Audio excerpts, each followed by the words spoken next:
So how much is this cost? How much of your pocket money will it take to come and fly? So if you want to come past your house or something, you can have an idea. Fuel at 40p a litre, that's cheap at the minute. At the minute it's more around about the 70-80 pence a litre. They say if you can sweet top the area to get cheap fuel off them, or one of our sponsors. Insurance. Does any of you own a company of aircraft that we can come on as a corporate, please? Because the insurance, as I say, for a 2-hour flight is about £7,000. We do actually get paid, thankfully. Obviously for the ground crew, that's for 3 days. Obviously we've got a day to prep the aircraft and get there, fly the aircraft on the day, and then obviously any rectification required. So they're quoted about 2,000, cheap and half the price, I say. Landing fees, obviously because it's a small aircraft and it's all done on weight, it's about £1,500 every time we land. So for a 2-hour flight, for a 4-minute display, it costs about £13,000. We charge, I think it's around about £8,000 for a display. So as you can see, it doesn't really cover all of our costs, hence we need the sponsorship or to try to offset this as best we can. And that doesn't account for all the technical support, our hangar and all that back at home. Okay, engineering. Obviously there's a lot of it's in the national curriculum. We're obviously recruiting and training for Vulcan apprentices. We've had a couple of engineering people come in who are doing their engineering degree and come on some works experience with us. And there's also, we're going down to the schools, primary and secondary as well. So we do have a full educational programme. There's some of the youngsters there, they come round, they spend the day, or sometimes the school will come for the week and there's various activities. And as you can see, they're playing there with our aircrew, telling them actually how to fly our aeroplane. As I say, the Cold War, we was lucky that Q actually had a national exhibition on the Cold War, and they've actually presented that material to us so we can actually display it and all. And as you can see, that's the last nuclear missile being decommissioned at Aldermaston, and I think that's a 1 kiloton as opposed to 20, sorry, that's a 1 megaton as opposed to the 20 kiloton that you saw at the start of the presentation. So obviously it's come down a little bit in size nowadays. So how do we pay for it? Obviously, as you heard a bit earlier, we actually need money to run this, and obviously the fundraiser, small amounts from large numbers, which is mainly you yourselves, where we've gone out to the public, and the public has really kept us going for the last 12 months with the donations that we're doing and the various fundraising activities we've had. Sponsorship, large amounts, small number, it's not there. We thought when we got the aircraft flying that it would be there, but there's just no corporate sponsorship out there. We are trying our best, and we're actually rejigging our actual business plan because we realise that the big buck's not there no more. So we're trying lots and lots of little things that we can hopefully keep us going over the next few years. And obviously the commercial sponsorship where we can get hospitalities, flights of the blades, air show appearances and all that lot. So there we have a little pie chart, and basically just that blue, the big shortfall up there. On this year's budget, there's a shortfall of £800,000. That's how much it would cost to run the year. Hence, we have just run the pledge campaign that you may have heard about, which was actually achieved just over a fortnight ago, and the money should hopefully be coming out.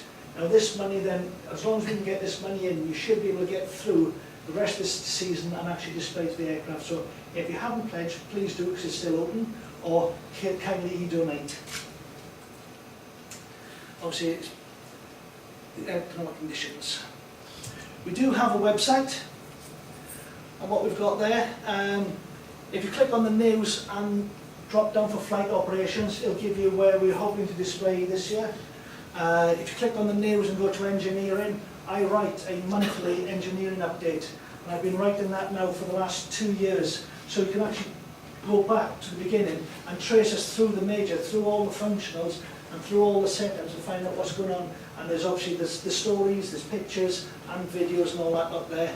Plus we also have a very active forum. In summary, we're unique. We are the one and only. It's biggest noisiest, best thing out there.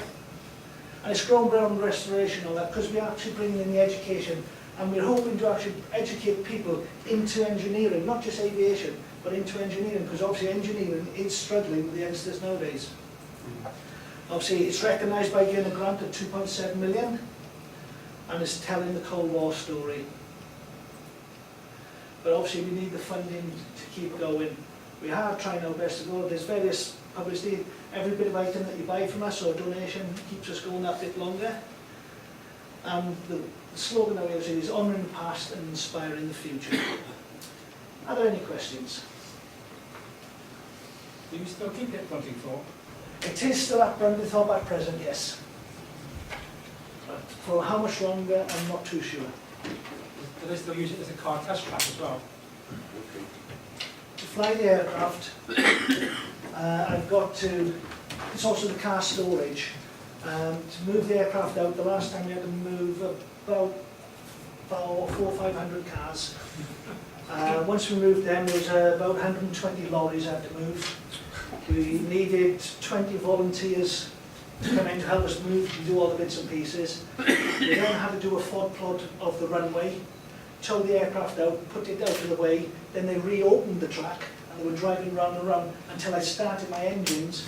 Then they stopped the track and I had to do a quick FOD plot in front of the aircraft before it took off. I need 2 full-time fire crews, which are aircraft trained, all volunteers, all in their off time. I need a full ambulance crew, volunteers in their off time. And so in the last FOD plot, I found a 6-foot metal pole in the middle of the runway. So yes, I hope to be moving from Buntingthorpe soon. Do you still have the one flight crew? Yeah, we've got 2 crews roughly.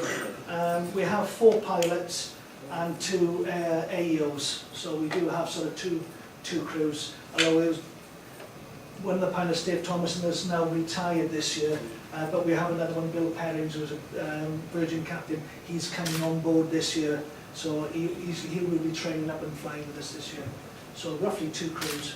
You showed a picture of a Vulcan scramble. Was that Cardinal, do you know what it was? Probably Finningley was the one they normally filmed, from what I remember in the old days, just one from the archives I borrowed. Do you actually run the engines with afterburn?